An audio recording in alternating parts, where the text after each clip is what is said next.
আসলে তার ক্ষুধা লেগেছে, সে অভিনয় করতেছে তার শিকার ধরার জন্য। ক্ষুধার তাড়নায় শুধু মানুষই নাটক করে না, বনের পশু পাখি এবং জলের প্রাণীগুলোও নাটক করে। ভিডিওতে দেখুন, এখানে একটি কুমির এমনভাবে হাত উঠে রাখছে মনে হচ্ছে একজন মানুষ পানিতে পড়ে গিয়েছে। আসলে তার ক্ষুধা লেগেছে, সে অভিনয় করতেছে তার শিকার ধরার জন্য। এই কুমিরটাকে দেখে কিছু মানুষ পানিতে নামতে চাইলো, তখনই কিছু মানুষ তাদেরকে বাধা দিয়ে বললো যে আসলে এটা মানুষ নয়, এটা একটা কুমির, সে শিকার ধরার জন্য এমন অভিনয় করতেছে। এই ঘটনাটা ঘটেছে ইন্দোনেশিয়ায়।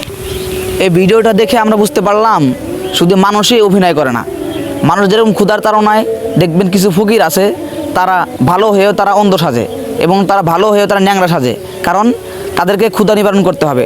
এরকমভাবে পশু পাখিরাও তারা এমন অভিনয় করে, তারা মনে হয় আসলে অনেক ক্ষুধার্ত।